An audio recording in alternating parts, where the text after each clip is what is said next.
ஹாய்ங்க, எல்லோரும் நல்லா இருக்கீங்களா? இங்கே பாருங்கள், இது என்ன காயின்னு உங்களுக்கு தெரிஞ்சால் கமெண்ட்டில் சொல்லுங்கள். நான் கிட்டத்தட்ட எங்கள் சொந்த ஊர்லேருந்து திருவண்ணாமலைக்கு நான் ஃபஸ்ட்டு வேலைக்கு வரும்போதுலேருந்து இந்த மரத்தை நான் பஸ்ஸில் போகும்போது வரும்போது பார்த்துட்டே இருப்பேன்.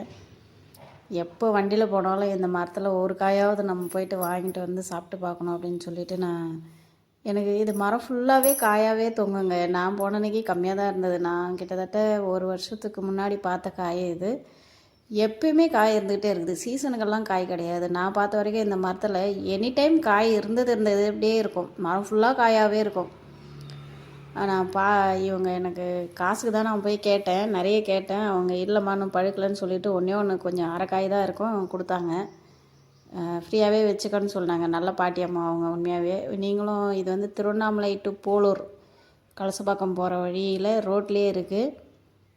எக்ஸாக்டாக சொல்லணுன்னா வந்து ஒரு ஸ்கூல் ஒன்று இருக்கும், ப்ரைவேட் ஸ்கூல், கிறிஸ்டியன் ஸ்கூல் இருக்கும். அதிலேருந்து லெஃப்ட் சைடு கொஞ்சம் லெஃப்ட் சைடில் இந்த மரம் இருக்கும். பார்த்தீங்கன்னா யார் வேணாலும் இதை வாங்கிக்கோங்க. எனி டைம் காய் இருந்தபடியே இருக்கும். நான் ரொம்ப நாள் வந்து இதை பார்த்துட்டு போய்வேன்.